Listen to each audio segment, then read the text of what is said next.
NRC Executive and Standing Project Officer nominations. Pat, I'll pass over to you for that. Thanks very much, Eleanor.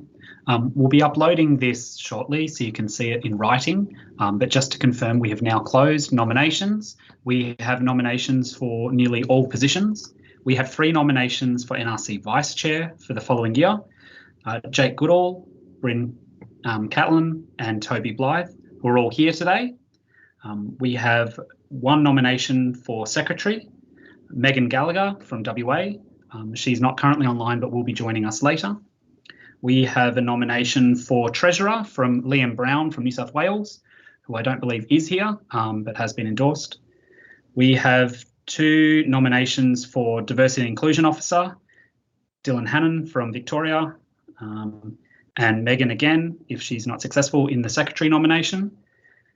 And we have a nomination for 2 nominations for Marketing and Public Relations in Jake Goodall, if he's not successful with the NRC Executive and Standing Project Officer nominations. Sorry about that. The other stream just appeared in the side. Apologies for that. And the nominations for the Marketing and Public Relations officers, again, Jake, if he was not successful, and then, sorry, I've just got stumped for a second, Samantha Wells, which is a very late nomination, which I do need to confirm with Queensland. So I'll be sending an email to Jadzia shortly because I just received that this morning. And just checking my list again, I believe that completes the nominations. Thanks, Eleanor. Thanks, Pat. And we will be doing elections in plenary session too. If you've got any concerns about elections, send Pat a message, as Pat is the returning officer for those. So action items list. Jake, can you please confirm that the action items list has been put up in the OneDrive? My apologies, I don't think it actually has, but I will do that right now so people can look over the weekend and forward us any questions they have. Apologies about that one. Thanks, Jake. So we'll move on to the NRC team report now. Now, apologies for it being a little bit late. I'll start off with mine. So I wrote you a short story in there. I'm saving the thesis / encyclopedia / chapter book for next year at the end of my term, but I guess halfway through, I just wanted to highlight a couple of highs and talk about a few lows as well. So obviously, coming into this role, sorry, just get whoever to mute themselves. We're watching the YouTube live stream as well as trying to do the meeting. Good one. Can you mute yourselves, please? Thank you. I've just muted Victoria. Thanks, Pat.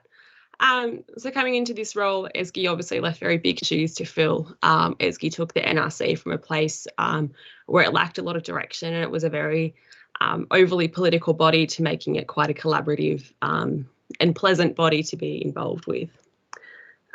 Building on Esky's legacy, I've been really proud that this year I've been able to lead the council through another phase of development and improvement with the introduction of the rules of debate, which I'm sure we can all agree have really helped our debates to stay on topic and on focus.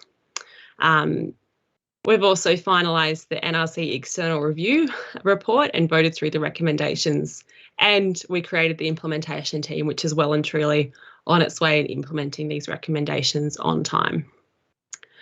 We've also had some really collaborative BRC chair meetings, and I certainly felt that they've been a really great platform for us to share our opinions and our experiences and to exchange ideas. And I guess to the BRC chairs, thank you very much for being a really supportive group. Those meetings, I'm sure you can all agree, has certainly felt like the roles that we're in are not as lonely as they sometimes did feel. So obviously we've got the external review recommendations to look forward to in the coming year. And I'm also very optimistic and hopefully not naively optimistic that our ongoing saga about the NRC's bank accounts and our ability to transfer money into the Rover Development Fund should shortly be resolved. I think we might have finally made a breakthrough, but I'm not going to say it's been done until there's money in it. So I guess the top 3 highlights for me from the past year have been the involvement in the World Scout Youth Forum and the World Scout Conference. To be involved in the Scouts Australia's decision making at a really high level was a really fantastic experience, and to also be able to network with other Scouts from across the world and exchange experiences and ideas was fantastic. Working to secure the $1 million donation from Dick Smith to fund adventurous activities. I put it in my report, but I'm going to highlight it again. If anyone wants to climb some mountains and get some money, let me know, because I'm keen. And I touched on this earlier, but working with a brilliant group of BRC chairs and the exec as well. Now, I don't really want to dwell on the negatives too much, but one thing I will say is that what you put into the NRC is what you get out of it. We as an executive have strived over the past year to make the NRC the best that it possibly can be. We have worked so hard to make it transparent and open and to provide opportunities for BRCs to make change and for rovers to access the NRC. But repeatedly, BRCs across the country have not engaged back. So often people aren't doing the bare minimum, like sharing a Facebook post about the Rover Challenge, responding to a survey, or submitting reports. I hope that next year we can all strive to be more engaged in the NRC and to ensure that the NRC can deliver and that we open up opportunities for rovers across the country. The exec can't do it alone, and we do need your support in that. So on a final note, thank you to the outgoing exec and project officers. They've all worked really hard in quite a challenging year. We've never met in person. I've still never met Jake in person. I haven't met any of our project officers other than Lachlan in person, and that's been really hard. But it's been a blast working with them all, and especially to Pat and Jake. You put up with a lot of my confusing Facebook messages probably at 3 a.m, which probably never make any sense, but you managed to figure out what I'm trying to say and action it. So thank you, and I'll pass on to Nick now. Thank you, Eleanor. Yep, so I'll quickly touch on some role remarks. So coming into the role, I had some of my own goals and ambitions. I had some challenges I was expecting to come up, and some challenges that I wasn't expecting. And while I was able to face some of those challenges, some of them I wasn't able to overcome, and they did somewhat sour my experience in this role. But in general, it has been a good experience for me. It's been great to learn a bit more about how both National Scouting operates and also the Rover section operates, or the NRC operates, which was a good thing. For the positives, we had a number of successful applicants for the first round of the Rover Challenge Award last year, and so a number of those activities and projects did go ahead. Some of them, unfortunately, had to be postponed due to the reintroduction of lockdowns mid-year last year, but those applicants still have those funds to use for similar or same activities that are hopefully occurring soonish. I just lost myself. And otherwise, the general positive as well is that because most states and territories start to emerge out of the lockdowns, we did see that increase again to rovers and all other sections getting back to the outdoor activities and diverse and awesome programs. And yeah, good luck to the next NRC Vice Chair and the next team for the next 2022-2023 period. That's my report. Thanks, Nick. We'll pass on to Hugh now. Thanks. It has been both a fairly quiet and a fairly challenging year in Rovers, going through the typical teething period of having a new curriculum. I think the attendance of Rovers at training over the past year has been quite high for what you would expect for a new set of courses, but certainly not as high as it has been previously, and I think we're still pushing to get back up there. As the new courses are still under development for some of them, I think the next training and development officer is going to have their work cut out for them, hopefully helping support the final stages of the implementation, and I wish them all the best in their next year. Thanks, Hugh. And Jake. Thanks, Eleanor. This year, not gonna lie, it's been tough. It's definitely been a step up from what I was doing previously on the NRC, but I have enjoyed every single moment of it. I have learnt so many invaluable skills that I can take with me in further in scouting and even into my professional life. Definitely a big thank you to the wider NRC, but especially Eleanor and Pat for supporting me into getting into the secretary role. For those that think the secretary is an easygoing role, can confirm it's not. It's a lot of work, but it's definitely worth it, and I definitely wish the next secretary the best of luck. Thank you. Thanks, Jake. Liam. So it's just been a really cool sort of experience to be the PR and marketing officer.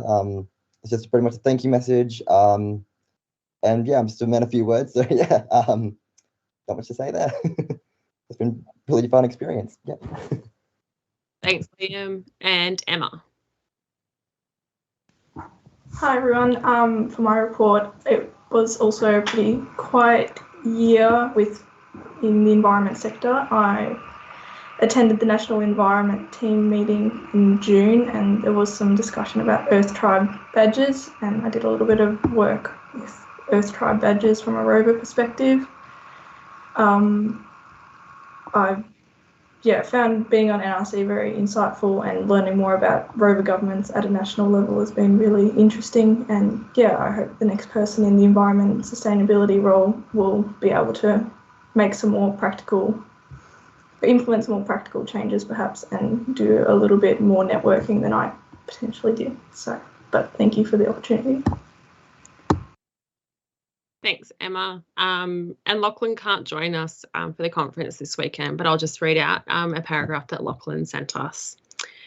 This year, I've been extremely busy, so unfortunately, I didn't get to complete as many goals or projects as I wanted to. However, a big success in my role was supporting and representing the NRC at the National Diversity and Inclusion Conference in October. This role is extremely challenging, and I wish that the Rover D&I network is reinvigorated next year to support the inclusion of Rover Scouts. So that concludes the NRC team reports. So we just need to move and second it, which is still a weird thing I've never gotten my head around. So the exec moves that report is noted, and we just need a BRC to second that. Queensland will second. Thanks, Queensland. We actually said it first. I'm sorry. Chair's discretion. I heard Queensland first.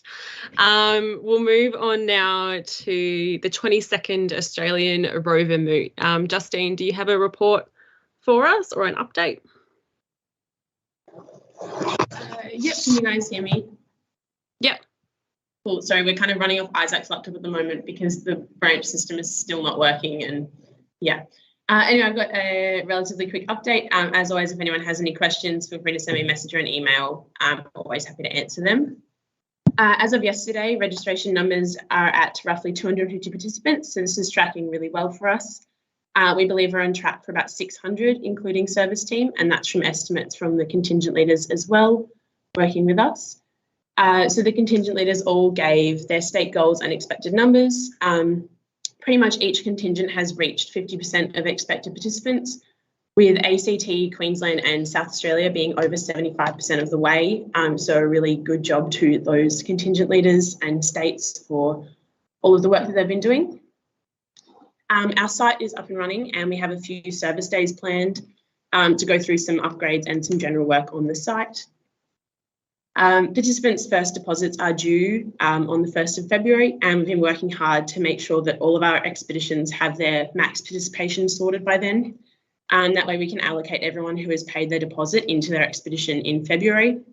It's a bit earlier than we've seen in the past, but we're hoping that that will encourage people, once they know what they're going to be doing, to continue to pay and be enthusiastic, and it will help kind of promote people, because they'll word of mouth, they'll already know what they're doing, and they'll be able to talk to their friends and crew members or unit members. At the moment, everyone will be getting their first expedition preference. We do have 2 expeditions who only have 1 person signed up, so hopefully we get enough people to still run those and not have to shift people off that. But a lot of our expeditions are being really flexible with max numbers, which is really great for everyone hopefully getting their first preference. We've also changed how expeditions are paid for. If you've been following us on Facebook or checking out the website, you probably have seen this. But instead of one bulk payment at the end, it will be split. So you're paying a third of the maximum cost with the second and third payment. So if your expedition is the 500 to, I can't figure out a third of 700. If your expedition is the 700 to 900 range, you'll be paying 300 and then 300. And then once the expedition's final cost is released, which might be 750, say, you'll only pay 150 on that last one. It just spreads it out and makes it a bit easier. But obviously, as always, payment plans are always an option. We sent out an off-site activities poll similar to our expedition poll to gauge interest so that we have enough spaces across our off-site activities. We're finalising these activities now and we'll continue to update the website with any information we have, so keep an eye on that one. And lastly, we unfortunately had to cancel our contingent leader trip to Tassie.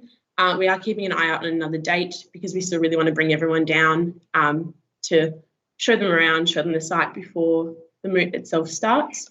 But in lieu of that trip, we'll be sending them all a merch pack with some gear for themselves and some stuff to hand out as part of the promotion. So keep an eye out for that.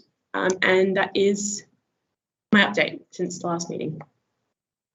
Thanks, Jess. Move. Oh, yeah, thanks. So we'll just move that report now and I'll open up for a branch to second. The opportunity, New South Wales. Victoria. Thanks, Victoria. New South Wales, you weren't even off mute. Come on. Thanks, Victoria. We'll now move on to national team updates. So Phil will be joining us later in this plenary session to provide his update. But Elston, are you able to provide sort of a brief update on what you're doing in your role at the moment? Yeah, sure. Thank you. Look, there's a lot going on. It feels like Christmas came and went very fast, and we're back into it in a very detailed way. We've got a lot of work underway, of course, with embedding down the final components of the youth program. So coming up, I think it's in March, we've got a weekend of the final handover of all of that piece of work. Eleanor's mentioned about the Pip and Dick Smith donation, which is substantial. I think we're still working through what's the criteria for that. So that will be coming through hopefully soon, because I know there's a lot of people, particularly in the Rover section, but also in other sections that are saying, hey, we want a slice of that money. Really keen to get that. We've got coming up at the moment, we've just come off the back of the Asia Pacific, or still in the process of the Asia Pacific Youth Forum. We're about to run into the Asia Pacific course for leader trainers, and that'll be backed up within a couple of weeks with the Asia Pacific Regional Scout Conference. So this is a really busy time right across APR, and equally busy at a national level. There's a lot of stuff going on with the National Executive Committee, with the appointment of Toby Phillips as the new chair, and Toby's bringing to that role some really good ideas and thinking around how that needs to progress forward. And so we're quite excited by that. But look, I guess for me, it's just a really, really busy time with so many things sort of stacking up against each other, a bit like Aaron. I don't think I've got a free day anywhere in the next 8 weeks, but I'm very excited and very energised with what 2022 holds for us. That's just a little bit of a snapshot of some of the stuff that we're working through. But thanks, Eleanor.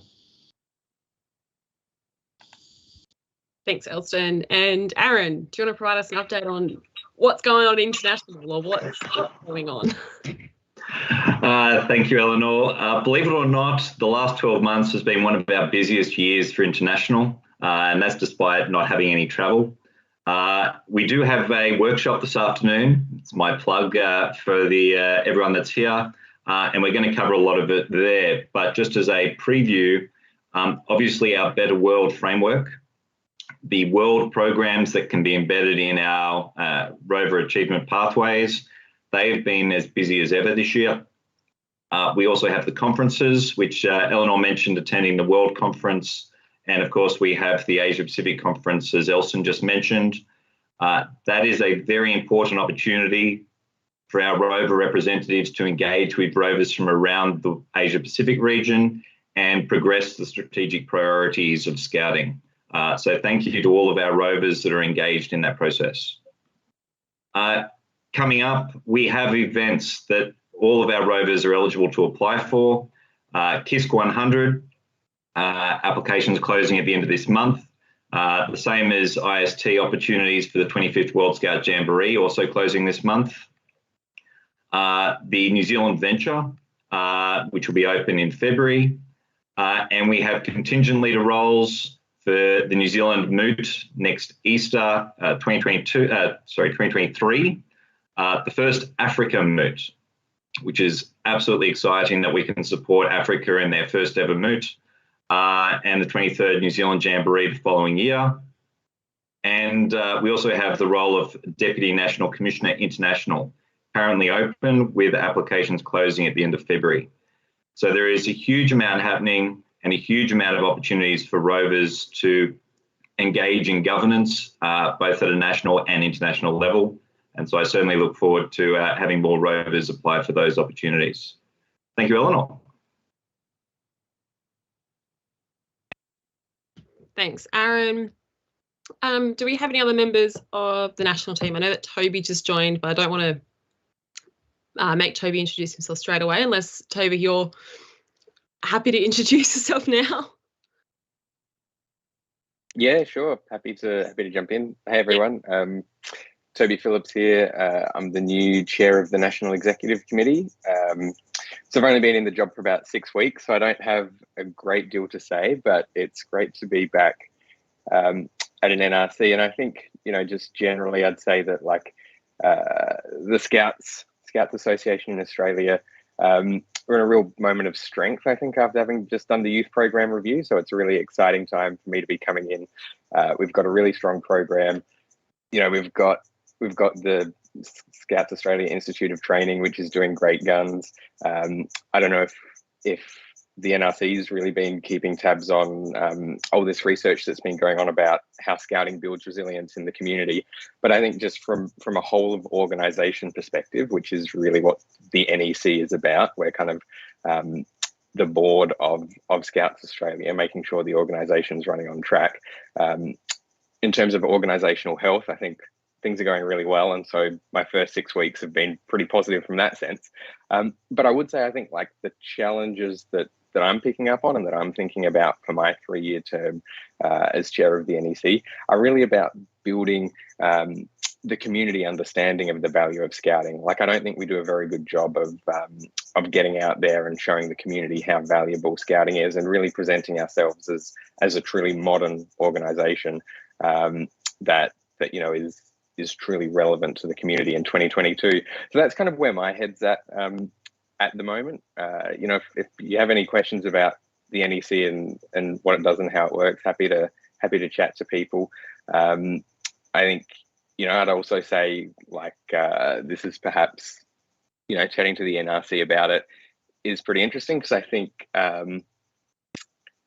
you know, I think for the people making the decisions about appointments at National, appointing me into this role was taking a bit of a punt on the real concept of you know, walking the talk on having young people in leadership positions in Scouts Australia. So I'm far and away the youngest person that's ever held the NEC chair role, and so you know, I kind of went in there saying, and Eleanor was on the selection panel kind of saying, you know, I won't be able to do the job the same way that other people have. I'll do it differently, and I'll bring my own kind of style and leadership to the NEC. And to their credit, I think Scouts Australia was kind of willing to take that on. So anyway, look, that's my very brief introduction. I don't really have a report because I've only been here for a few weeks. Happy to chat or answer questions. Also, I should just flag I'm going to be dropping off in about 20 minutes because I do have a day job and another meeting at midday, but it's really fantastic to be back at an NRC. Thanks, Toby. Yeah, it's really exciting to have a former NRC chair along and to see what NRC chairs can do in the future. We've got one now as NEC chair and Deputy National Chief Commissioner. So just trying to find which ex-NRC chair is going to replace Phil in a few years. So we'll see who does that. And yet, we're going to move on to branch reports now, which will be really exciting to hang around for. I should just flag as well, the review implementation team will be doing an update in plenary session 2, just to fit in with timing a little bit more. So thank you to the 6 BRCs who submitted reports. Special thanks to those who submitted them on time as well. We'll pass over to ACT. As usual, we'll do our stars and our wishes, but just because it's our AGM, let's do 4 stars and 2 wishes. So double the number, so make them good. ACT, over to you guys.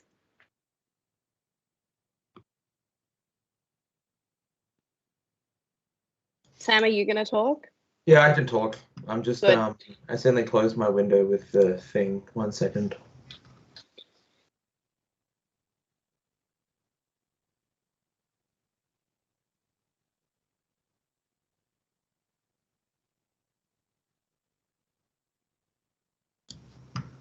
Great, okay. So our report's been in the folder for a couple of weeks, so hopefully everyone's had a chance to read it.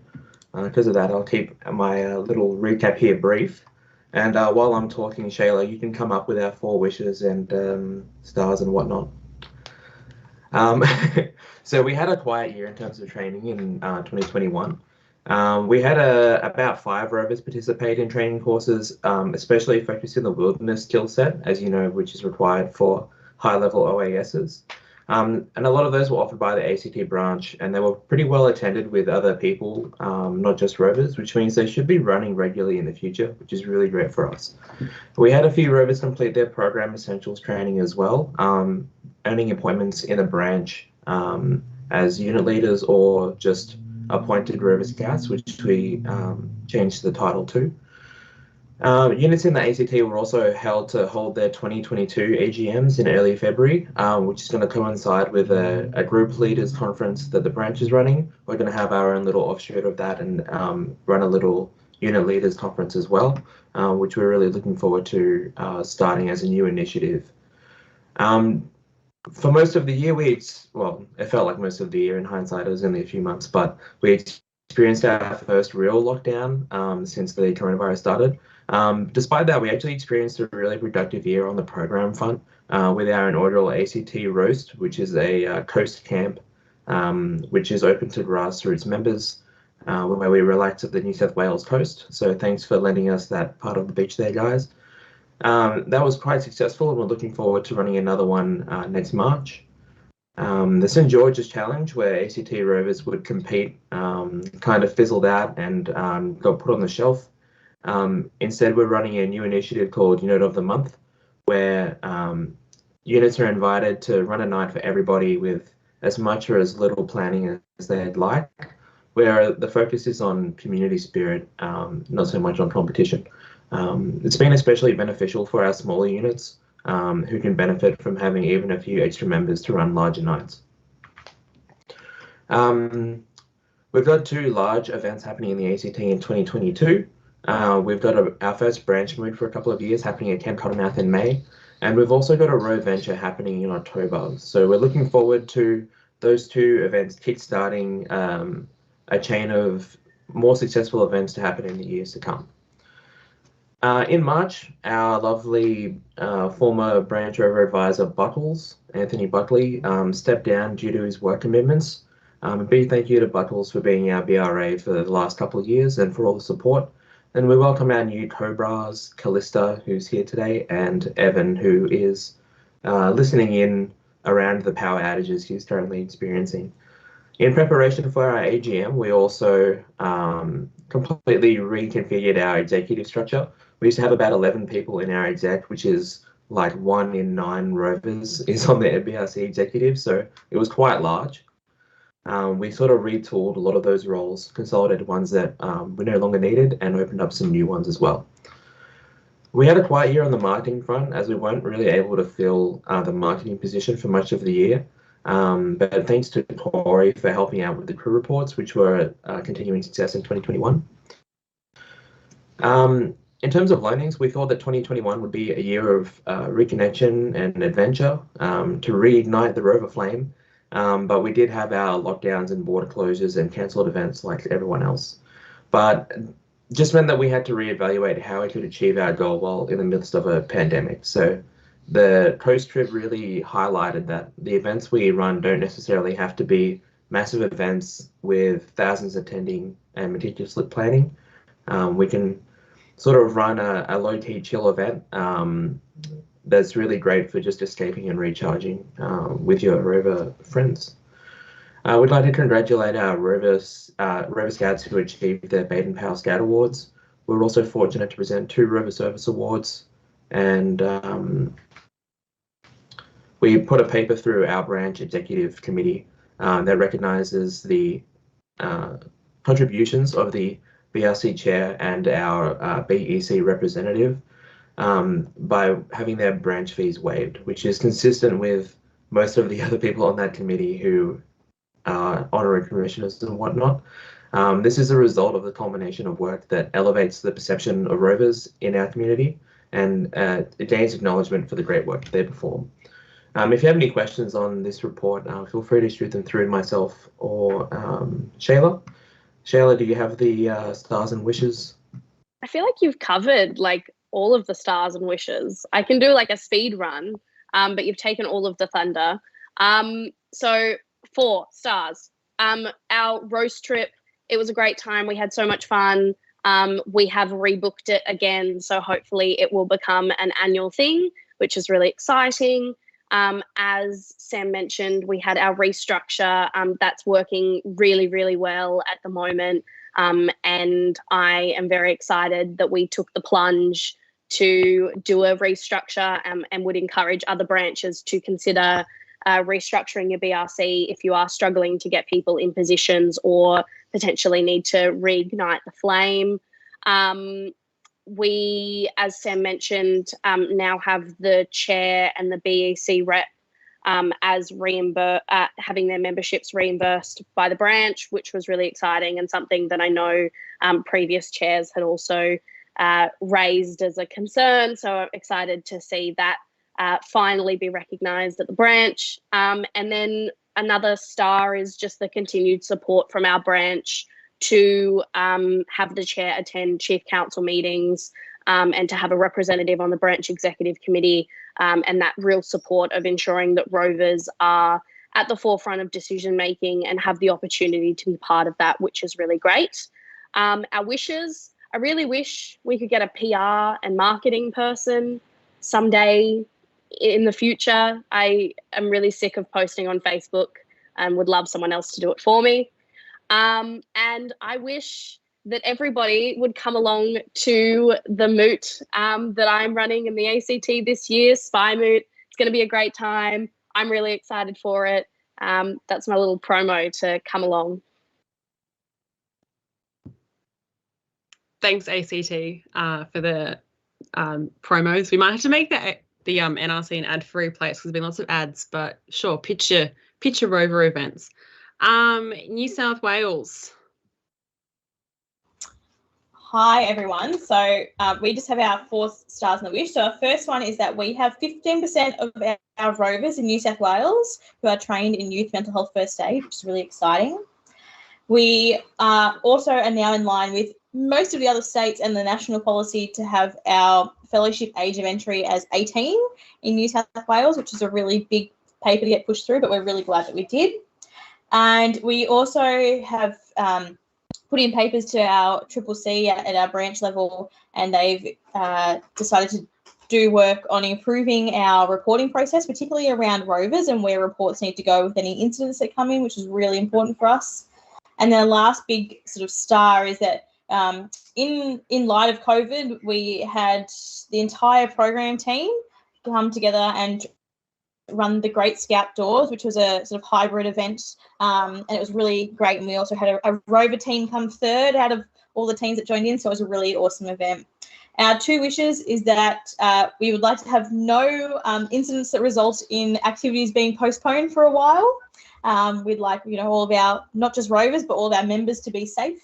And the other thing is that we'd finally love to be able to run our ball and our state moot, which has had to be cancelled, for 2 years in a row now. So that'd be really lovely for us, because then, of course, we would love to have Rovers from other states come join us. So those are our wishes and stars. Thanks, New South Wales. Queensland. Oh, NT. Is Lizzie here yet? No, that's okay. NT's report is in the OneDrive, so you can read it at your pleasure. Queensland. Hello. In terms of our stars, the first big star for the year would probably be that we've had some really good events over the last 12 months. We were very fortunate to have a fantastic, we normally have our Q-Moot. We also had a fantastic Urban Challenge, which is an event that we run for the Venturer section. It was actually the largest Urban Challenge that we've run in ever, which is always great, along with lots of other great events. Probably our next star would be that we're currently in the process of acquiring an old den, which is just across the road from our Queensland branch headquarters, literally across the road from where we are today. It's a little bit run down and needs a bit of repair, but we are very fortunate to have a fantastic resource officer, Lachlan Skipworth, and he's done a really great job at pulling together all the approvals and everything, and working with our branch team to get everything sorted for next door to be all fixed up and make it a space for Queensland Rovers to use, where we'll be able to store our resources, hold our meetings. We could also let units who are from a bit further out of Brisbane use it as accommodation if we ever needed to. And also just looking forward to adding a few couple little luxuries to the building as well, like aircon, which will be really nice in Queensland because it gets really hot here. Probably our third star would be that our social media has had quite a good amount of engagement lately. We're very proud that we have the most amount of likes for any branch Rover Facebook page in the country at the moment, and also the most amount of follows for any branch Rover Instagram page at the moment. So we probably are quite lucky to have a great marketing officer at the moment, and through his engagement featuring units and featuring individuals on the page, it's also got a little bit more people interested in that as well. And what's another? I didn't get to write this all down because I was just handling our last minute nomination before, so I don't know what our fourth star is. I'll let these guys think about it while I move on to the wishes. Oh, we have a new BA. Oh yeah, our fourth star is that we have a new branch advisor, Rovers, who is here with us today, Caesar. So we're really lucky to have a new advisor. We didn't have, and also Caesar's been working with us for a while. He used to be our branch advisor for our major activities. So also it's great to, I guess, have somebody who is we've worked well with before, and we know that we'll continue to work well in the future as well. In terms of our wishes, probably one of our biggest wishes is that we'd love to see more enthusiasm for Rover governance within our state. It's something that's probably been dwindling for a couple of years now, so we're trying to shake up our meetings and the way that we run things to try and, I guess, grow a little bit of enthusiasm, and also just show some of the younger Rovers that we perhaps haven't had so much of an opportunity to meet over the past couple of years because, obviously there's been less opportunities to meet in person. So I guess shake things up and grow a little bit more enthusiasm for our Rover governance. And I believe, unless you guys have anything else to add, that's everything from us. Thank you. Thanks, Queensland. South Australia. Hi, I'll speak to our report. So we haven't been able to place a report in the drive just yet. I do apologise on behalf of the SA delegation for that. The chairman and I are just trying to finalise that one together, and we'll have that done over the weekend and placed in the drive. For our stars, we've really, over the last year, been able to reboot some of our major events, which have struggled to go ahead over the last few years, including starting a new event called Rivermoot, which is a bit of a reinvention of some previous events, which had a really good, successful turnout too. We've been able to return to some of our events that were cancelled in 2020. We had a really strong presence in the community at our Anzac Day service activity that we do with the South Australian RSL. Huge amount of rovers at Anzac Day Netball, good representation at Easter Venture, and we returned Rover Ball this year. So we've had quite a large focus over the last year, would have been last year, to get these major events back and up and running, because we did have a lot of branch events slip through the gaps. Our next star is that a lot of Rover units have started taking on and planning larger events as well, such as larger camping trips, including rovers from all across the branch. So that's been really fantastic to see those rovers developing those skills in event management too. We've had a lot of Baden Powell Scout Award completions. They're continuing to grow. So I think we had about 6 or 8 in the last year and about 6 or 8 the year before, up from probably 3 or 4 each year. So I think we're really seeing that grow with the new program, the program, which has continued to really become embedded in what we do in South Australia in our Rover units and across the branch, which is really pleasing to see. It's been quite a long path to it. For our wishes, I wish we had some better support and communication with our branch. Things have been a little bit tense over the last year or so, and I think being a bit removed from them because of that C word. Hopefully when we go back to face more frequently, we'll be able to build better relations again, particularly with our newer chief. As you may know, we've had some governance challenges over the past year. When I was the chairman, probably about halfway through my term last year, I had to take a leave of absence. So it was a bit of a challenge in a good way to see our vice chairman and our BC Rovers to support the executive and the BRC moving forward to maintain that. And I'd really like to thank them for that. We've been experiencing some challenges with engagement with the BRC over the last 6 months as well, with the units becoming involved. We started off the year pretty strong. We had a few spicy topics to discuss, unfortunately, but once that stuff was resolved, we found that a lot of that engagement dropped off. Yeah, it's probably where I'll leave it. We'll have our new chairman, we'll finish off the report over the weekend and let the council know when that's been uploaded. Thanks. Thanks, Thomas. Victoria.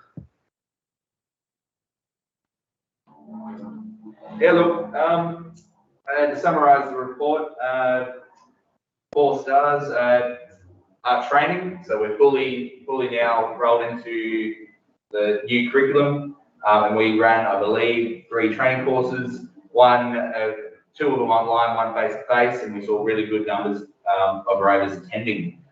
The second one is our marketing communications have boosted over the last 12 months, including our communication systems with the Rover Centre now being fully teched out, so we can now fully include regional members to our meetings and also make it a bit more COVID safe. Number 3 would be we actually grew during the pandemic. We actually grew our membership by 2.69%, and I believe that's an incredible effort to our regions and our branch for doing that whilst in a pandemic, also being in the most locked down state in the world. What was my 4th one? Oh yeah, Blood Challenge, yeah, we got that one. Our wishes, we're working with our branch to get a better financial structure sorted for our operational budget. And our other wish would be hopefully more events happening in 2022. Thank you. Thanks, Victoria. And Tasmania.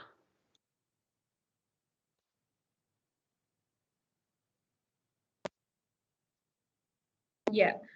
Sorry for our report not being in there. It is almost completed, so it'll be uploaded throughout the whole weekend sometime. So with training, we haven't had any rover specific training be ran this year, but we have had rovers who have completed training, mostly in adventurous activities area, in the training that was run within branch. Hopefully we can get some more rover specific training coming up. It has been spoken about in the last couple of weeks, so hopefully we can get that sorted. We've also had one of our rovers be appointed as the Assistant Branch Commissioner for Adventurous Activities, who also sits within our training team. We've had, over the last 2 years at least, we've had 10 rovers complete their BP awards, which is massive numbers, and 3 of them within the last 4 months as well. We've also got 2 events coming up, with Summer Moot being run by our AIM committee to be a service moot there. We've also got a replacement for our Scout Glider Regatta, which was cancelled, with Venturers and Rovers coming together for the weekend to run Row Venture. So hopefully that will help with our retention rates and keeping our Venturers interested in coming up. We've had minimum support and input towards our the governance in Rovers Tas over the last year, and it also comes down to there's an age gap where there's like a handful of rovers, so especially in the middle sections in there. So we've got lots of rovers who are coming to the end of their time within Rovers, and lots who are just beginning their time in Rovers, which is making governance very hard with getting the right people into the positions. Marketing, we've had rovers attend larger venture events over the past year, and a lot of it is more promoting towards getting attendance towards AIM and keeping those venturers keen to come up to rovers over the next year. And we've also had one of our local businesses print some massive signs for each group, including the rover section. So I think we've got 4 massive corflute signs around the state for Rovers Tas. So getting them out in the community more. And just generally, our rover numbers have decreased statewide, with it looking positive for most of the state, with a lot of venturers turning 18 throughout the next year, with a lot of them being keen to move up to rovers. So just making sure that we are keeping them within the movement, but also especially a lot of them have to move for uni reasons, and just ensuring that they are staying connected with the rover units which they are moving into the areas of. About it. Thanks, Doreen. And WA. So I'll pretty much just summarise our report. Our stars and our wish are pretty much in it already. Our training year was probably the most successful we've had in a while, totaling over 50 throughout the entire year. We got 20 rovers to complete their Gilbert Woggle, another 4 to complete their Wood Badge, which got us almost to 10% of the whole section, and we had 2 even complete their Axe and Logs. In terms of our program, we had every single event run last year, with the Anzac Day needing to take a bit of a slightly different format with a dragway dawn service. We were surprised with a few mask mandates happening whilst the event was running, which caused a bit of rapid action and masks needing to be driven up to the event. But we've got planning well underway for our first event of the year, and we're looking forward to a successful year of more major events throughout the branch. Governance, we've just had our handover of the exec, and we've officially created the NRC delegate as a project officer role, which is the first time in WA we've had that role formalised. Marketing, we've got our newly designed rover mugs, get them whilst they're still there. And then we've also got to have an exhibition at our One Adventure Expo. And then our learnings were, whilst in the past our members have not been so eager to undertake training with enough blunt enthusiasm, annoyance, stubbornness, and spam messaging, you can work miracles. And always have masks on hand for a well-planned event, because you never know when a flash mask mandate will be called. And in general, we've had a successful year with our units, with 6 QRAs being awarded, 2 Rover Service Awards, and we have 7 BPSAs being awarded at our upcoming Youth Awards ceremony.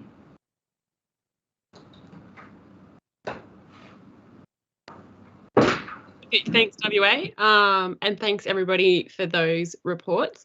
What we're going to do is we're going to break now.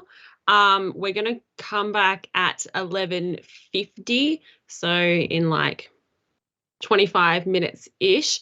I just encourage you all to look at the plenary and the conference agenda as the OneDrive documents over the weekend.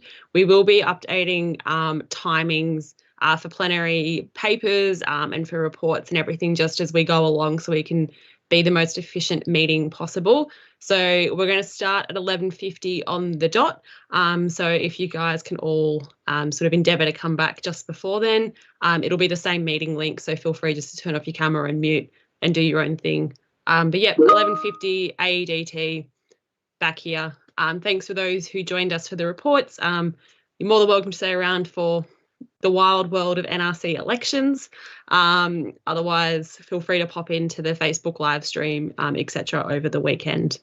But we'll leave it there for now. And yeah, 11:50 back here.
Okay.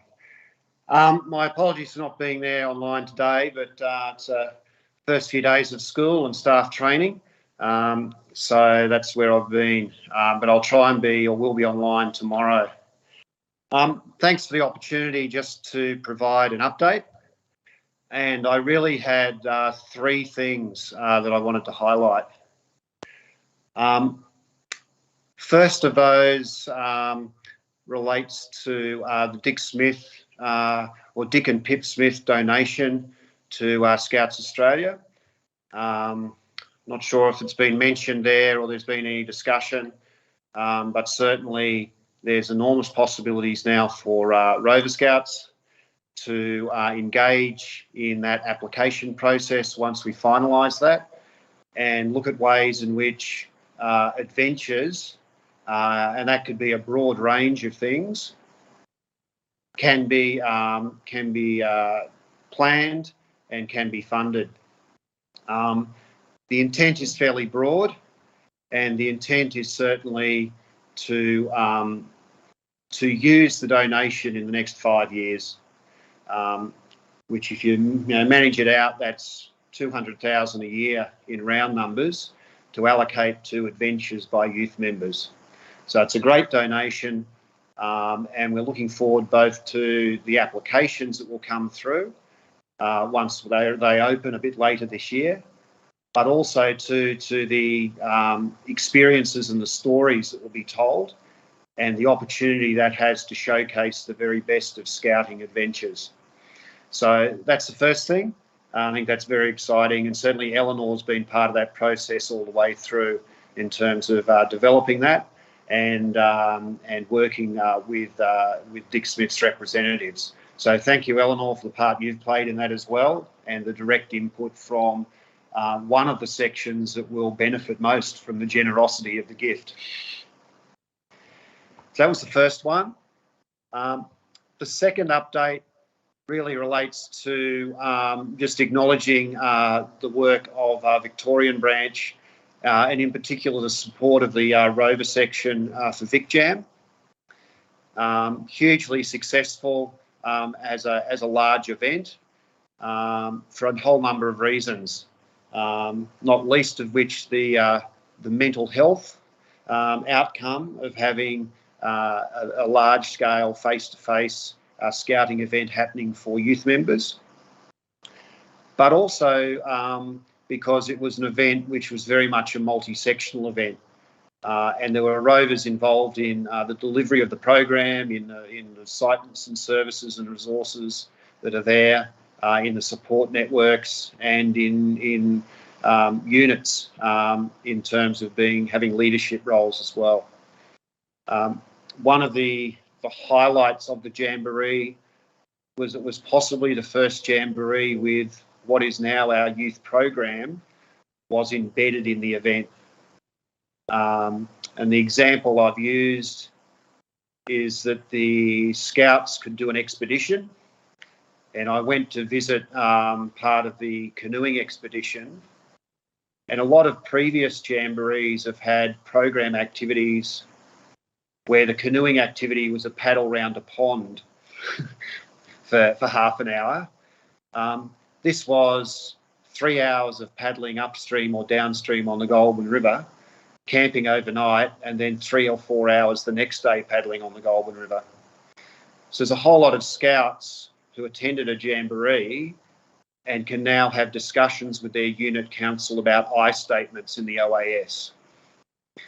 So it's probably the first large event at that level where the program as it now is has been embedded into the event activities as potential outcomes. So to me, that's hugely exciting, that's our program at work and what it should be doing. So all of those are important. The other thing I'd just like to mention is the third thing.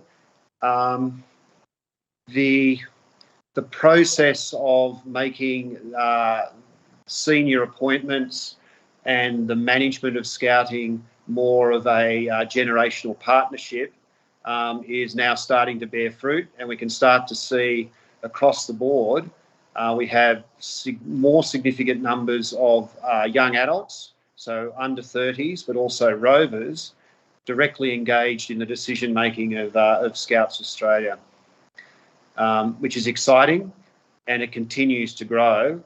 And we even now have almost, for want of a better term, alumni of being under 30 appointments who are now contributing in other ways. So the process of which the NRC is very much a part of moving the management of Scouts Australia at the senior level to a generational partnership model is very exciting. So for me, there's the three things that I'd like to mention and to highlight. I'm quite happy to answer any questions or feedback that people might have. And as I say, working today, but we'll be online again tomorrow. So thanks, Eleanor. Thanks, Phil. Does anyone have any questions for Phil? Otherwise, we'll jump into the land of elections.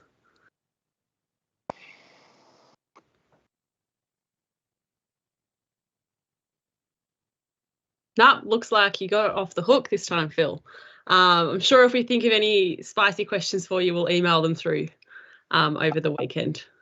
And yeah, I do plan to be online for the plenary over the weekend itself. Just today was unavoidable. It was a beginning of school and everybody's back and lots of staff stuff to do. Perfect. Thanks very much, Phil. Thanks for coming along. And we'll see you See you tomorrow. Bye. All right, everybody. We will move on to elections now. Let me just get up what I need to say. I have too many things open. So shortly, I'm about to hand over the meeting to Pat to chair for the meeting. Just before we do that, I just encourage everybody to be respectful in this upcoming elections, and that we ask questions that are relevant to the role, and that they are actually to gain information to help make decisions. So as per the NRC bylaws, Part 1, Standing Orders, Article 4, Voting and Election of the NRC Executive, I will now hand over to the NRC advisor, Pat, to chair this session. Great. Thanks very much for that, Eleanor. I'm very pleased to confirm the nominations for all the candidates have been received. We've verified that they've all provided the right information to ensure that they are eligible and their branches have endorsed them. We've read them out before, but I'll actually put them in the chat shortly just so you can see who's nominated for the roles. And so the nominees for Vice Chair, we were fortunate enough to receive 3 people this time around. Just going to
live stream back on just so we can announce everything.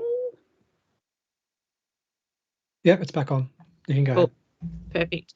So I'd like to formally announce that the executive and NRC team for 2022, so for Vice Chair, we've got Toby Blythe, NRC Secretary Megan Gallagher from WA, NRC Treasurer Liam Brown from New South Wales, NRC Diversity and Inclusion Officer Dylan Hanand from Victoria, Environment and Sustainability Officer is vacant. NRC Marketing and Public Relations Officer is Samantha Wells from Queensland, and NRC Training and Development Officer is Thomas Millam from South Australia. Congratulations, everybody. I'm really looking forward to working with you, and I'm going to create some Facebook group chats now.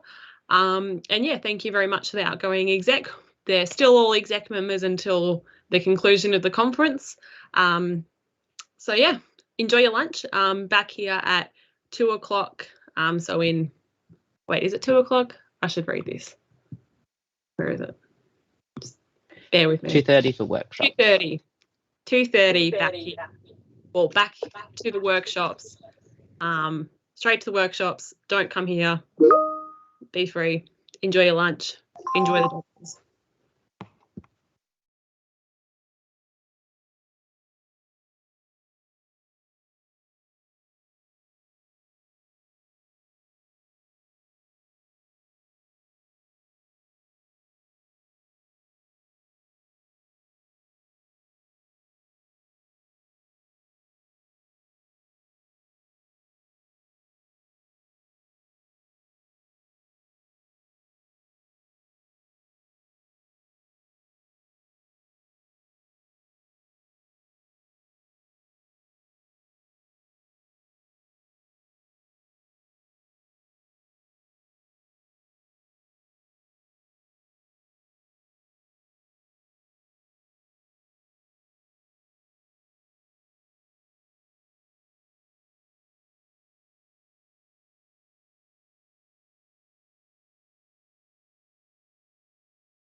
Nick, there's your word.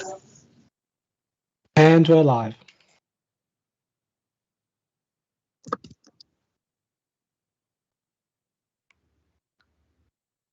Cool. Who wants to go first? I'll pick and choose. You guys know how this works by now. Terrain can go first. Thanks, Terrain. Yep, awesome. Yep, so we had our terrain workshop presentation delivered by Emma. She quickly went through some of the core bits and parts of terrain, particularly with programming and how it's tied into the milestones and how the only way, more or less, to get the participants, assists, and leads on Rover's records is by ensuring you correctly use the programming tool. And then there was also a mix of experience using terrain in the workshop. So there was those like myself who've been using it even before terrain, so from the days of Pioneer Tracker, and some that are very new to it and were using it a little bit or weren't using it at all. So after going through some of the core parts of terrain, again, like the milestones, logbook, and the additional awards, there was also a bit of a case study of what an active profile looks like in terms of this is what this report will say if they've achieved this certain awards. And there was a couple other questions and comments that were asked and answered.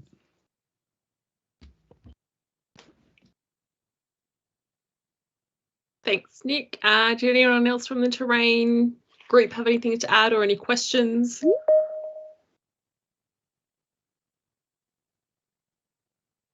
No. Okay, we're going on to marketing now. And Hugh.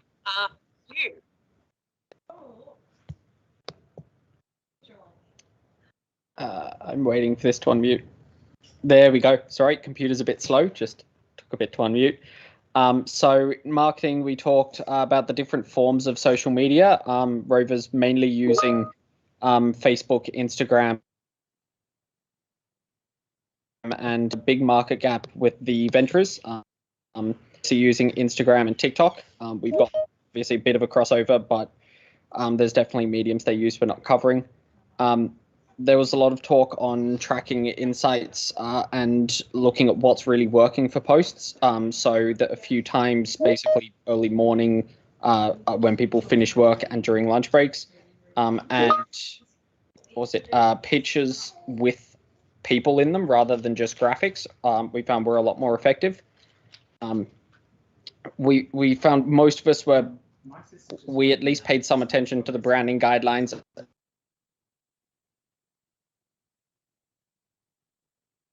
and did things slip through, and a few I think needed proper procedures, but it is always something we're thinking about at least. And for external marketing, make sure we're avoiding just walls of text, which never land well, and decoding terminology that we often assume people understand. And in terms of Rover Scouts Australia's marketing, looking at both recruitment and internal marketing, but sorry, dog in the background. A lot of it being more internal and relaying communication and sharing what Rovers are doing at grassroots levels a bit more. And there was a fair bit of talk about a national email or newsletter to kind of achieve those goals.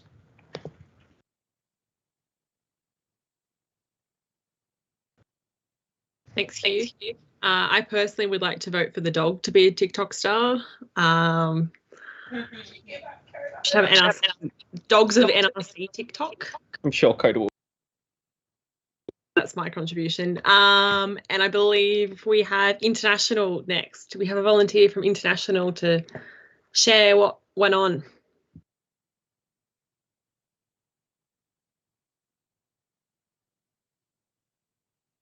I'll get off the list. Yeah, don't all speak at once, people.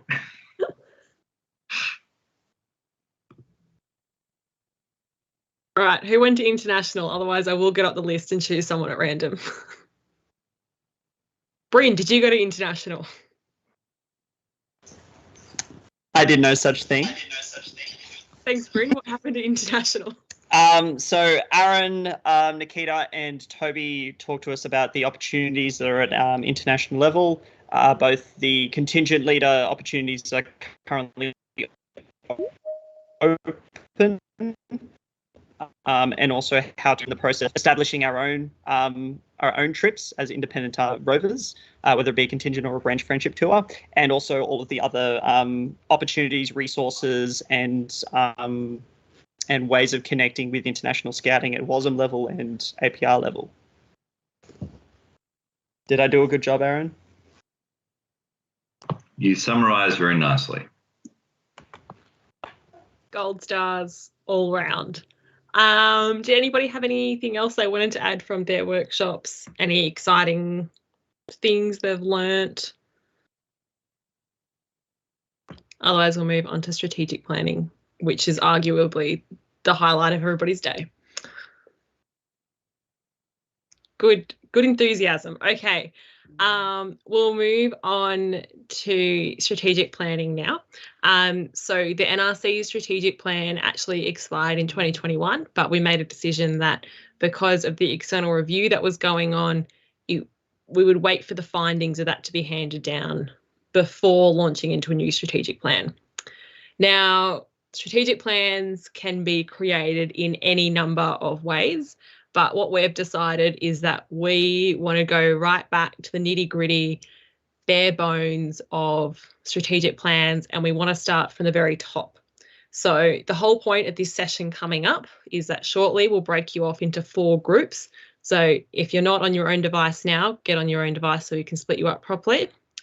And in that session, we're going to send you some links to a bunch of different strategic plans from different branches, national, the NRC's previous strategic plan, some BRC strategic plans, for you to see what different organisations have listed as their top sort of header priority. It'll make sense when you see the strategic plan.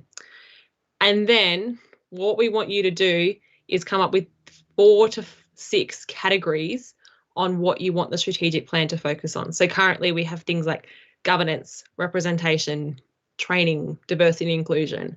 So examples like that, big, broad, sort of compassing ideas. And then we want you to write a couple of dot points underneath as to why. So we want the NRC to focus on governance because we believe the NRC should focus on governance because it's the top council of rovers in Australia, so it should set a governance example. Things like that sort of thing. We'll break you up into groups. I'm going to send a link shortly, which is going to have a link to a document, which will have different resources and will explain everything a little bit better.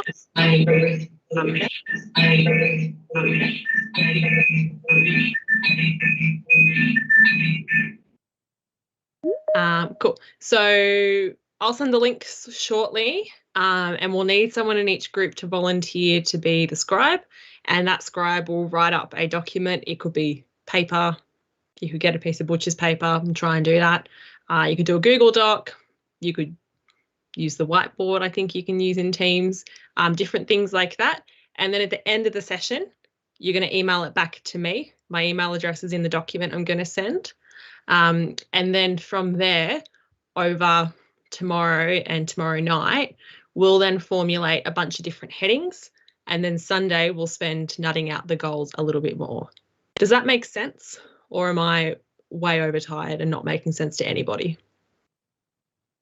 Got a thumbs up from Pat and Jake. Crystal. Cool. All right. I'm going to chuck the link in the chat. If you've got any questions, I'll be popping around into each breakout group and I can help you when we get there. Please just bear with me over the next couple of minutes as I put you into your breakout rooms.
streaming.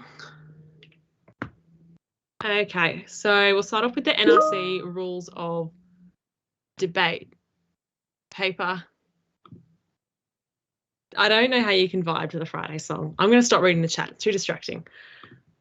So rules of debate paper. So I'll speak really briefly to it, and then we'll move into our rules of debate structure, which we're voting on. So it's like rules of debate section, but that's fine. So March last year, we all voted on adopting the rules of debate as a trial until the end of 2021. At the end of 2021, we said, can we extend that to the conference so we can fit it in properly into the bylaws? That was all agreed to.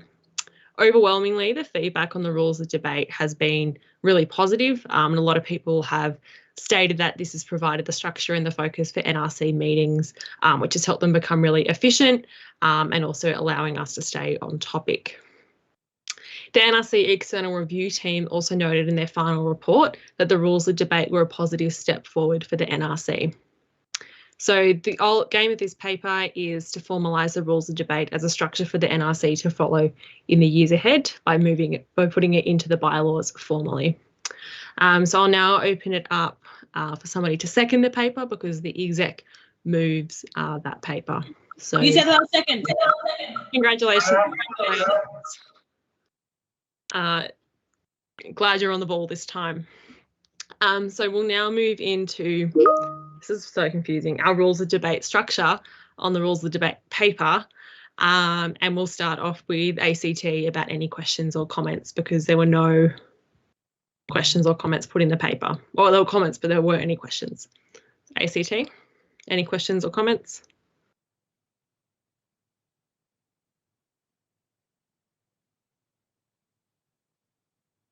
Sam, are you talking? We didn't have any comments or questions here. Thanks, ACT. New South Wales. No, we're good. Northern Territory. No questions or comments. What's my list of states?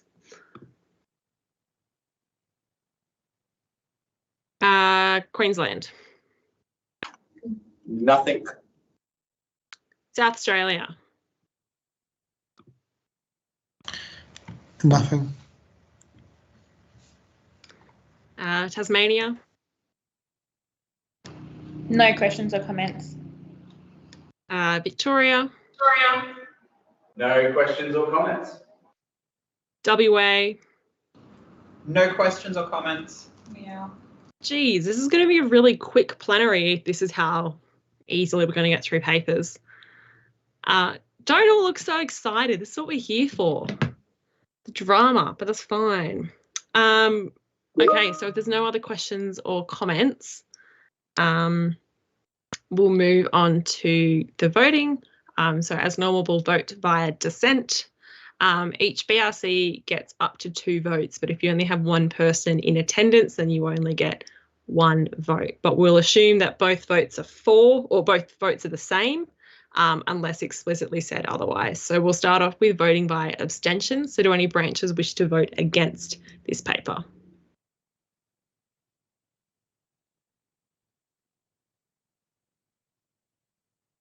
Do any branches wish to abstain?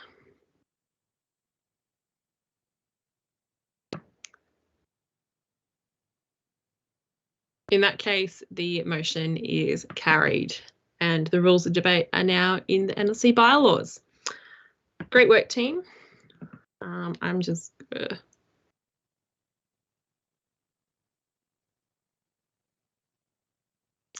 All right, so we're now going to move on to the NRC conference virtual attendance paper. So the aim of this paper is, even though we're meeting virtually now, and we have now for 2 meetings in a row, this isn't the way that we like the NRC to meet. We know that in person delivers better outcomes and it's just a better experience. It allows us to network a lot more and get to know each other in a more casual setting. Online certainly isn't any way to replace the culture of an in-person NRC conference. However, in saying that, as we move forward into the future and hopefully can meet again in person, I think it's really important that we learn some really valuable lessons from this time of meeting virtually, which includes the increased accessibility for people to attend. Studies have shown that the ability for people to work from home and attend a whole variety of things virtually has enabled a lot more people who come from different backgrounds, potentially people who have work responsibilities or caring responsibilities that they can't take off for an entire weekend. This will now enable them to have a platform to be able to attend the conference and to participate without that burden of travelling if they're not able to for whatever reason. It'll also lower the cost for branches in financial difficulty as well, so that you won't have to send a full delegation along and that increased expense, but you can just send some delegation along and save a little bit of money without compromising on the number of people you have attending the NRC conference. So I've responded to the one question that was on there. So what we'll move on to now is seconding the paper, and then we can move into discussion further. So the exec moves this paper. Does the BRC wish to second it? Queensland, seconds. Thanks, Queensland, for the enthusiastic seconding. So yeah, we'll now move on to questions. ACT. Yeah, hello. We had a question. Apologies, this couldn't be posted in advance, but it only came up recently. Just looking at this section where the change is proposed refers to the AGM of the NRC. Now, I might be wrong here, but the AGM of the NRC is, for the most part, plenary one. The reports and elections. For today, that was plenary 1 and plenary 2. Would it be more appropriate to extend this clause to the conference as a whole, including workshops and other sessions like the strategic planning? Let me just get out my copy of the bylaws so I can respond a little bit better, just because I haven't memorised them. What do you mean? That's unacceptable. My brain is full of like tsunami facts and volcano facts, which isn't very fun, but it's not bylaws, so sorry. Yeah. What I'm suggesting is there might be a better paragraph to slot this into that's not referring to the AGM, it's referring to the conference as a whole. Yeah. I've just got to get up the bylaws still though, because it might, from memory, there was a reason why it was in there.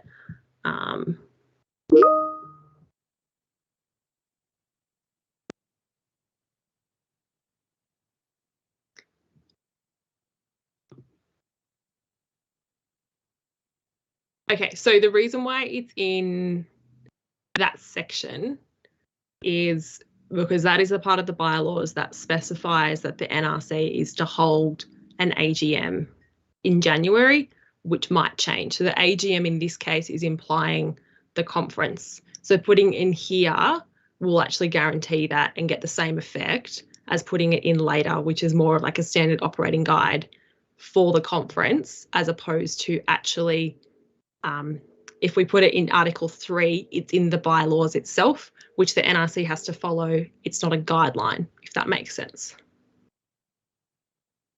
Yeah, that makes sense. And then I can see why then as a bare minimum, those virtual attendees are here for the important part. Worth noting, I don't 100% agree with Pat's assertion that the AGM and the conference are equal. I would say no, they are the same. I'm not saying they're equal. I'm saying that it is exactly the same thing. Okay, the two little those parallel lines means equals in my mind. Would you agree that the AGM is a subset of the conference? I think we're overcomplicating what the purpose of this paper is. So essentially, Article 3 outlines the NRC's meetings for the years. It's all about the meeting procedures. And so by putting it in Article 3, which specifies that NRC has to hold an AGM, allows us to then have virtual attendance at the AGM. We can change wording about changing the phrase AGM to conference later, but I think the discussion on whether AGM and conference are the same thing isn't exactly what this paper is about, I guess, is sort of the point I'm trying to make here. Yeah, no, that's fine. I got that point, as I said before. So no amendments required from my end. Cool, thanks ACT. We'll move on now to New South Wales.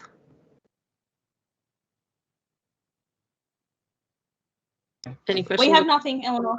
No, we're good. We trust you. Northern Territory? And nothing to add, no. Queensland?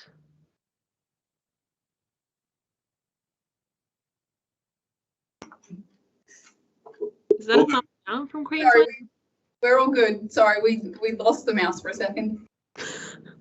Okay, I'm glad you found it. South Australia.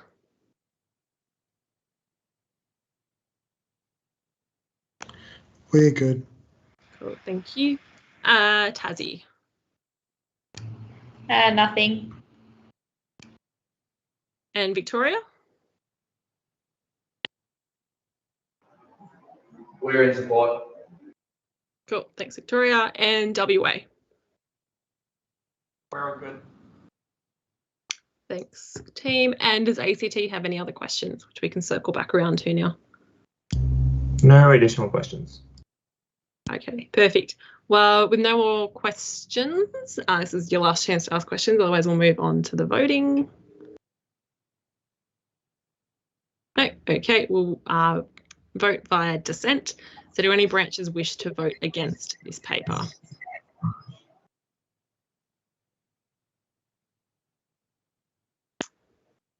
Do any branches wish to object?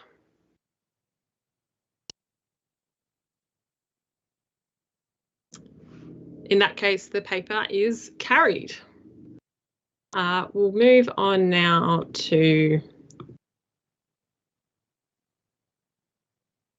NRC meeting timetable. Why did I put all my papers back to back? This is not ending well for me. Just excuse me whilst I drink tea. I think it's genius because that way you get to cover off all of the things you wanted to get put forward and you can chill and enjoy more. So.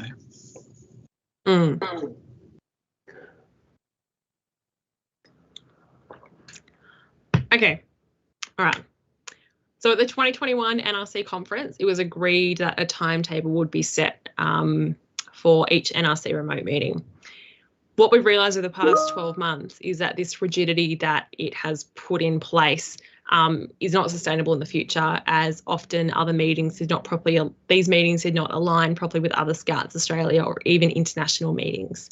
So what we're proposing is for there to be a designated month that there's an NRC meeting, and then the actual date will be determined closer to the time of the meeting so that we don't stitch ourselves up in January by saying we're going to have a meeting on this week in August when actually that week doesn't end up working for everybody, and that we have to sort of awkwardly fit things in, or it misses key deadlines with things like NOC meetings or national team meetings.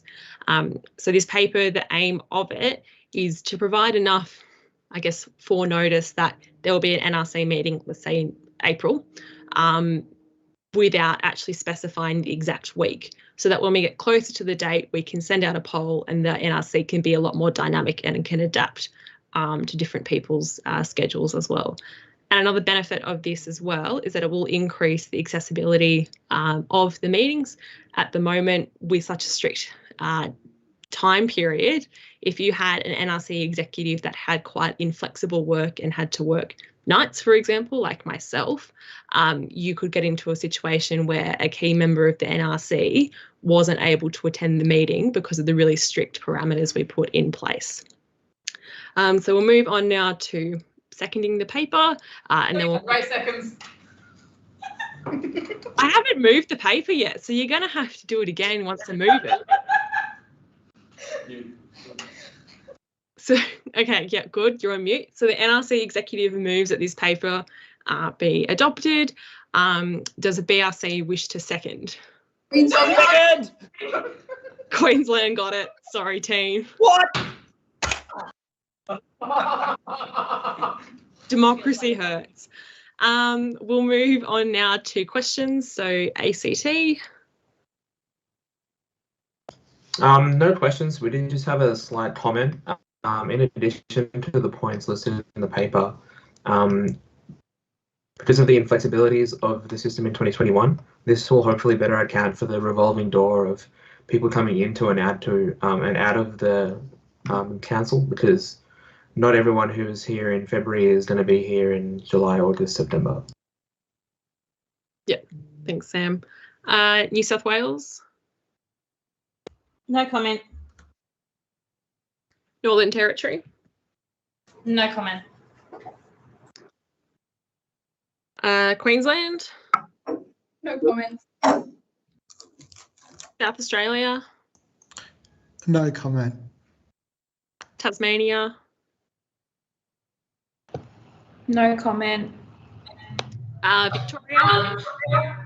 Victoria's of the stance that we believe in setting a date for the meeting very much well in advance.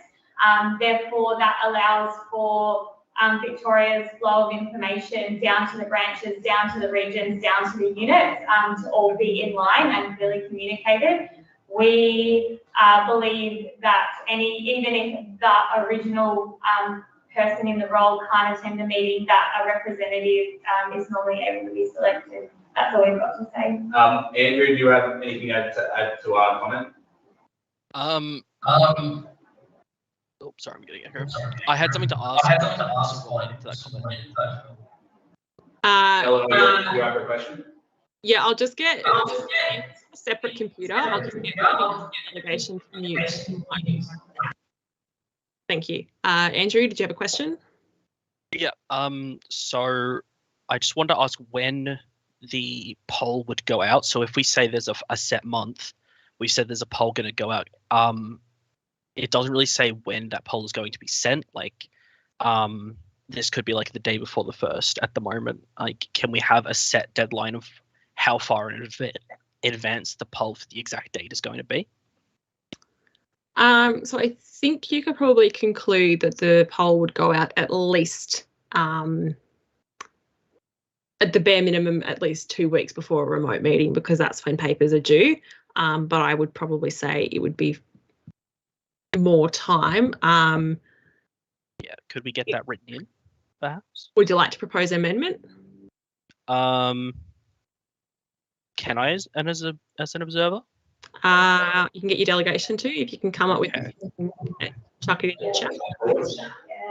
Victoria would like to make a motion. You'd like to move an amendment? Yep. Yeah. Move an amendment, sorry. Victoria would like to make an amendment to the paper that a poll would be circulated to branches no later than 4 weeks. Okay. Yep. Can you please put that in the chat just so everybody can see that amendment? Roger. And specifying where in the bylaws.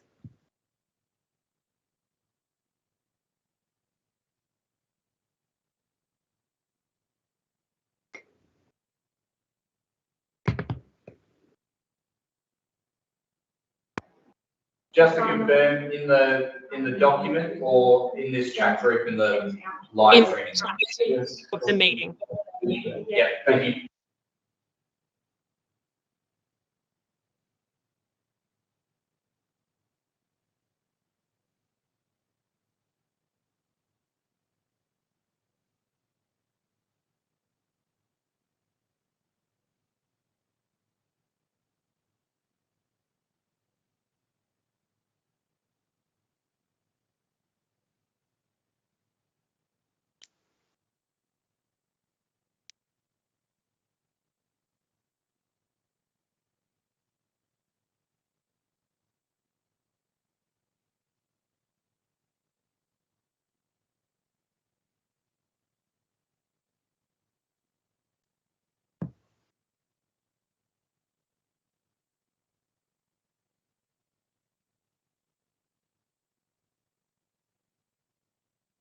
Just while Victoria writes up the wording for that, WA, do you guys have any questions or comments?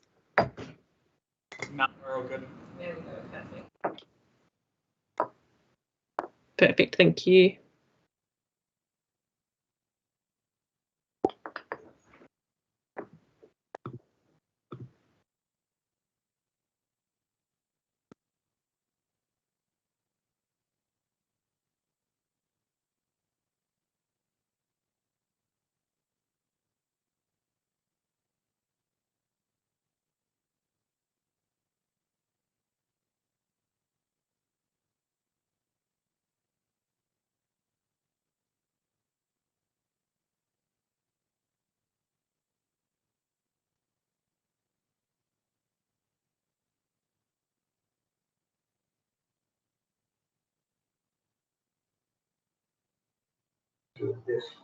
Hey, we've just added that to the chat. Where would we want to put? The red bit. Yeah, under the red bit on the paper. So that would be under Actions requested. Yep, but that's actions not in the bylaws. Let me just find the section in the bylaws. So that would be in section bylaws part 2, NRC terms of reference, section 4, remote meeting etiquette. I'll read out that full section in full because that will probably help. I'll just put it in there with the rest of your proposed one so it has context. Great, thank you.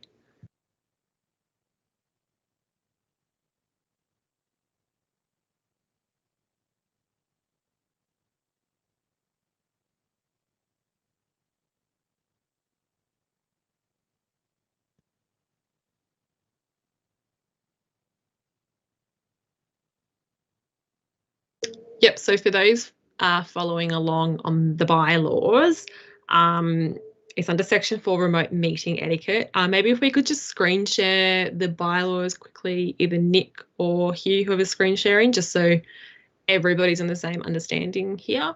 Yep, one moment. Page 37 of the bylaws when you get that up.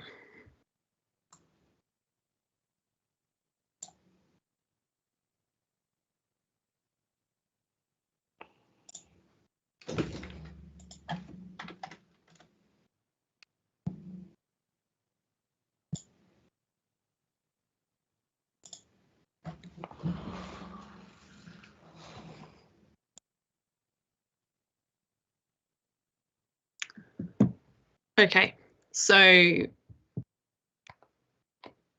the italicized, if everyone can see the chat as well, I know I'm making you all multitask, which I'm confused, so you might all be as well. The italicized part is what the NRC executive is proposing, and then the non-italicized part is what Victoria is moving as an amendment. So the amendment is saying that it will add on to that section, and it will say the following: the final meeting date shall be determined by a poll of the NRC, of the members of the NRC, with responses recorded and meeting date confirmed at least 4 weeks prior to the proposed meeting date. So Victoria moves that as an amendment. Does the BRC wish to second that?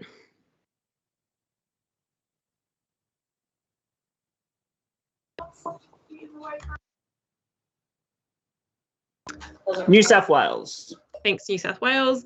Okay, so as we've now gone into an amendment, what we'll do is we'll sort of go through that rules and debate procedure again and go through each BRC if there's any questions or comments on the amendment specifically. So not on the whole paper, just the amendment that Victoria has proposed. So ACT, you guys are up first.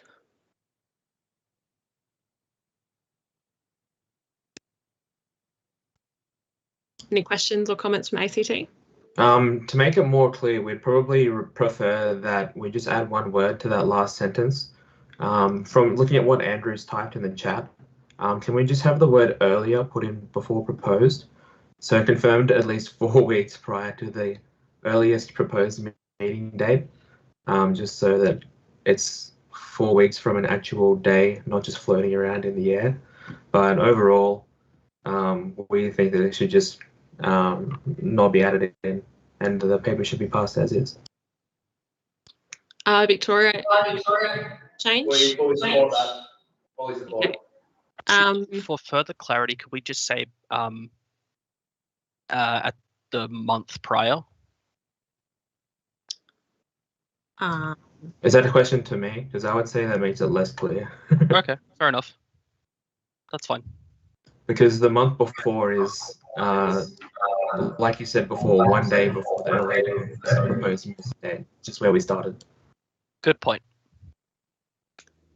So Sam, are you able to just copy and paste the amendment wording and put in the phrase you wanted in there? Yep, I will do that now. Thank you.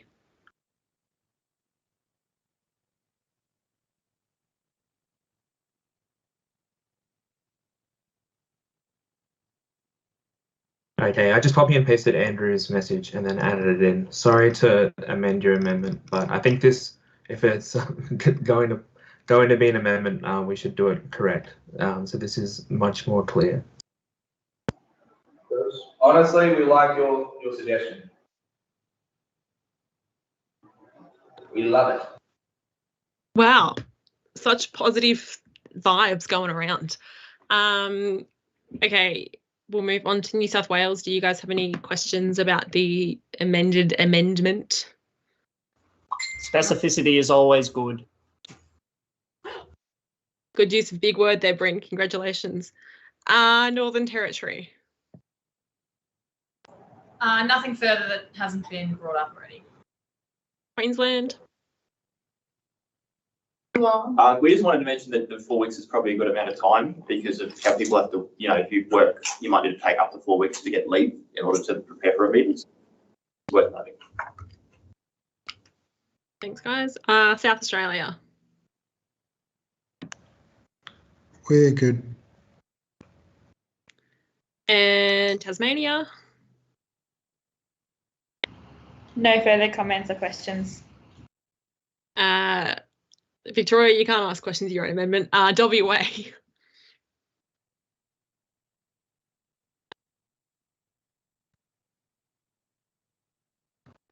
No comments. Okay, so we'll vote now on the amendment, noting that New South Wales has seconded it. We'll vote via exemption. So do any branches wish to vote against this amendment being put in? This is just the amendment. This is not the whole paper. Yeah, ACT has 2 votes against the amendment. 2 votes against. Thanks, ACT.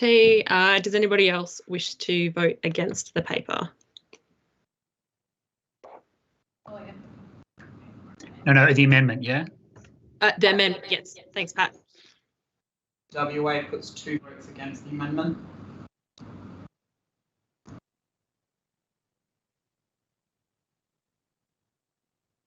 Any other against?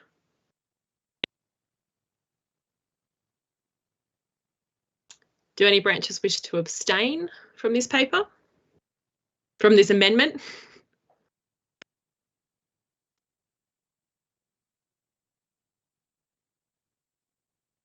In that case, the amendment is carried.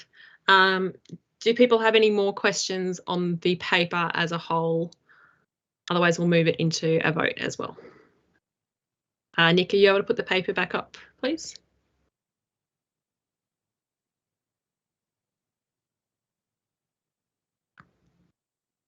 And Jake, are you able to put the amendment into the paper under action requested, please? Otherwise, I can, just let me know.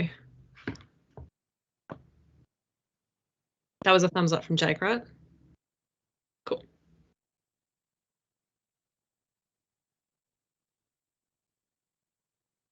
Okay, so we'll just go straight into the vote. So do any branches wish to abstain? Vote against this paper?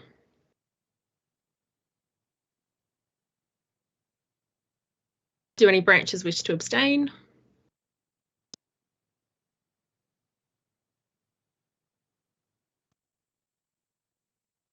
In that case, the paper is carried.